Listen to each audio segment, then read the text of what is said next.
Hello friend, स्वागत है आप सभी का हमारे यूट्यूब चैनल हाई फाई महासंग्राम में। दोस्तों इस वीडियो में बात करेंगे एनटीपीसी ग्रुप डी के लिए जीएस क्वेश्चन टॉप 20 क्वेश्चन के बारे में दोस्तों डिस्कशन करेंगे। और दोस्तों ये क्वेश्चन ऐसे हैं यानी जो पिछले एग्जाम में पूछे जा चुके हैं, यानी प्रीवियस ईयर में पूछे जा चुके हैं, उन सभी क्वेश्चन को लेकर के आए दोस्तों।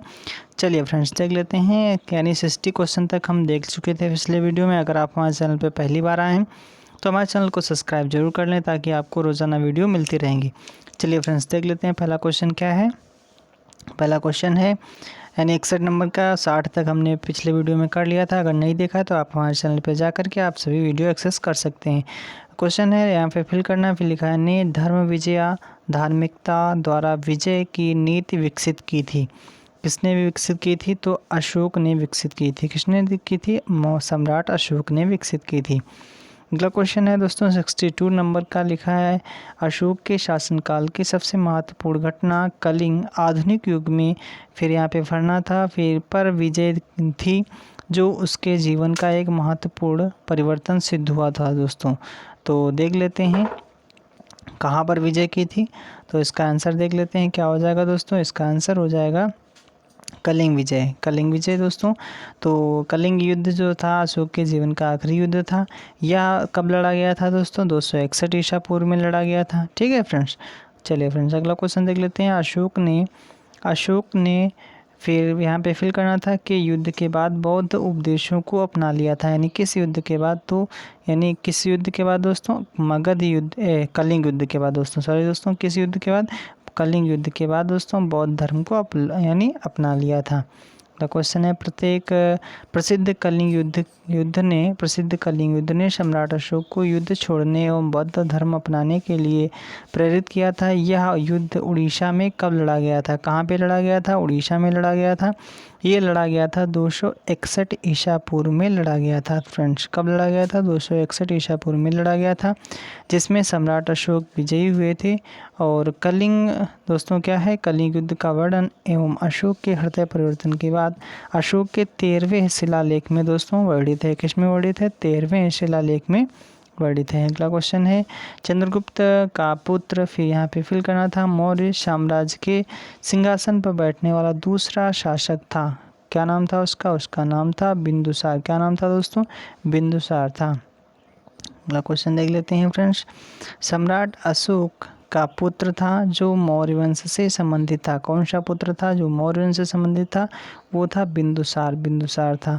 आगे देख लेते हैं जो मौर्य वंश का संस्थापक किसे माना जाता है? चंद्रगुप्त मौर्य था। चंद्रगुप्त मौर्य का उत्तराधिकार बिंदुसार को हुआ, उत्तराधिकारी बिंदुसार हुआ। और 298 ईसा पूर्व में मगध की राजगद्दी पर बैठा था। बिंदुसार कब बैठा था दोस्तों? 298 ईसा पूर्व में बैठा था। आगे देख लेते हैं अगला क्वेश्चन क्या है। सम्राट अशोक किसके उत्तराधिकारी थे? सम्राट अशोक बिंदुसार के उत्तराधिकारी थे। सम्राट अशोक किसके उत्तराधिकारी थे? ये थे बिंदुसार के उत्तराधिकारी थे। अगला क्वेश्चन देख लेते हैं।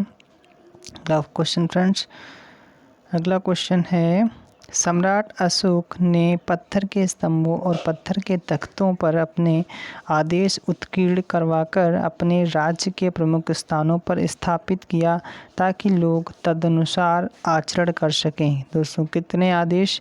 तो 14 आदेश उत्कीर्ण करवाकर, यानी 14 आदेशों को उत्कीर्ण करवाया था। अगला क्वेश्चन देख लेते हैं। यानी जो राजगद्दी पर कब बैठे थे सम्राट अशोक? वह 269 ईसा पूर्व में मगध की राजगद्दी पर बैठे थे। महान सम्राट अशोक किस वंश के थे? किस वंश के थे? ये भी बहुत पूछा जाता है, क्वेश्चन पूछा भी गया है। मौर्य वंश के थे। किस वंश के थे? मौर्य वंश के थे। मौर्य साम्राज्य की राजधानी क्या थी? मौर्य साम्राज्य की राजधानी थी पाटलिपुत्र। क्या थी? पाटलिपुत्र। चंद्रगुप्त मौर्य ने इसकी स्थापना की थी। कब की थी? 323 ईसा पूर्व में की थी। नंद वंश के शासक घनानंद को पराजित करके मौर्य साम्राज्य की स्थापना की थी। मौर्य साम्राज्य की राजधानी पाटलिपुत्र थी दोस्तों। अगला क्वेश्चन है कौटिल्य के अर्थशास्त्र में हमें किसके बारे में जानकारी प्राप्त होती है? तो इसके बारे यानी मौर्य वंश के बारे में हमें जानकारी प्राप्त होती है कौटिल्य के अर्थशास्त्र में। अगला क्वेश्चन देख लेते हैं। चाणक्य का एक अन्य नाम क्या था? इनका अन्य नाम था विष्णुगुप्त। क्या नाम था? विष्णुगुप्त नाम था। मेगास्थनीज भारत आने वाले सबसे शुरुआती खोजकर्ताओं में से एक था। उसका संबंध देश से था, यानी किस देश का रहने वाला था? तो मेगास्थनीज यूनान देश का रहने वाला था। कहाँ का रहने वाला था? यूनान देश का रहने वाला था, जो चंद्रगुप्त मौर्य के दरबार में यूनानी सम्राट सेल्यूकस के राजदूत के रूप में भारत आया था। अगला क्वेश्चन है, सम्राट अशोक ने अपने राज्यकाल के 12 वर्ष में एक विशेष अधिकारी की नियुक्ति की, जो भूमि का सर्वेक्षण करता था तथा भूमि अभिलेखों का रखरखाव करता था और न्याय का पालन करता था। इन अधिकारियों को क्या कहा जाता था? क्या कहा जाता था? देख लेते हैं फ्रेंड्स। पहला ऑप्शन क्या है? पहला ऑप्शन है अमात्य कहा जाता था, समाहर्ता और रज्जुक और चालुक। तो रज्जुक कहा जाता था। क्या कहा जाता था? रज्जुक कहा जाता था, जो 12 वर्षों में एक विशेष अधिकारी की नियुक्ति की, जो भूमि का सर्वेक्षण करता था। दोस्तों कौन करता था? रज्जुक नाम का अधिकारी करता था। तो क्वेश्चन देख लेते हैं, किस राजा की कहानी मुद्रा राक्षस नाटक का विषय है? तो किस राजा की कहानी दोस्तों मुद्रा राक्षस नाटक का विषय है? तो चंद्रगुप्त मौर्य के बारे में उसमें कहानी दी गई है। अगला क्वेश्चन है, चंद्रगुप्त मौर्य को दोस्तों क्या कहा जाता है? वृषल या कुलहीन कहा गया है। क्या कहा गया है इसमें दोस्तों? मुद्रा राक्षस में क्या कहा गया? वृषल एवं कुलहीन कहा गया है। मौर्य वंश को किस वंश ने समाप्त किया? दोस्तों मोस्ट इम्पोर्टेंट क्वेश्चन है, मौर्य वंश को किस वंश ने समाप्त किया?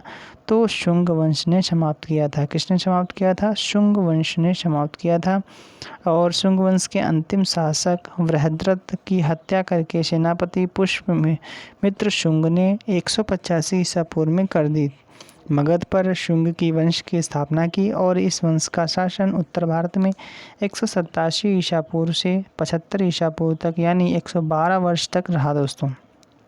चलिए फ्रेंड्स, अगला क्वेश्चन देख लेते हैं। मौर्य वंश का अंतिम सम्राट कौन था? इसका अंतिम सम्राट था बृहद्रथ। कौन था दोस्तों? बृहद्रथ था। अगला दोस्तों देख लेते हैं, मौर्योत्तर काल से भी क्वेश्चन पूछे जाते हैं। कनिष्क किस वंश से संबंधित था? कनिष्क दोस्तों कुषाण वंश से संबंधित था। किससे संबंधित था? कुषाण वंश से संबंधित था। इसने दोस्तों 78 ईसा पूर्व में अपना राज्यारोहण किया था। अगला क्वेश्चन देख लेते हैं, कनिष्क वंश का सम्राट था। किस वंश का सम्राट था? कुषाण वंश का दोस्तों सम्राट था। चलिए फ्रेंड्स, अगला क्वेश्चन देख लेते हैं। अगला क्वेश्चन है, शक युग आरंभ हुआ था, कब हुआ था दोस्तों? शक युग आरंभ कब हुआ था? तो ये आरंभ हुआ था 78 ईसा पूर्व में आरंभ हुआ था। कब हुआ था? 78 ईस्वी में आरंभ हुआ था। अगला क्वेश्चन देख लेते हैं दोस्तों, यानी 20 क्वेश्चन हो चुके हैं, लेकिन फिर भी थोड़े बहुत और क्वेश्चन देख लेते हैं। कुषाण राजाओं में सबसे मशहूर, फिर यहाँ पे फिल करना था। फिर कुषाण राजवंश में तीसरे शासक थे, कौन थे? यानी तीसरे शासक कनिष्क से। कौन थे? कनिष्क थे।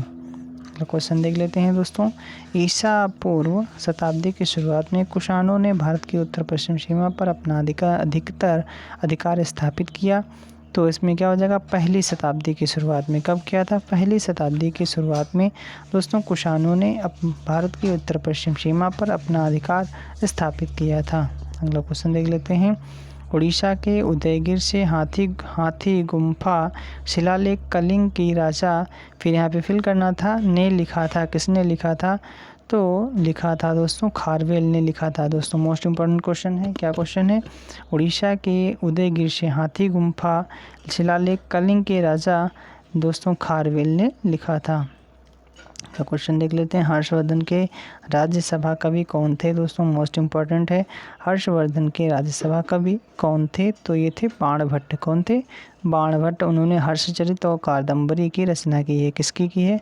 हर्षचरित और कादम्बरी की रचना की है। चलिए फ्रेंड्स, और गीत गोविंद की भी रचना की है उन्होंने।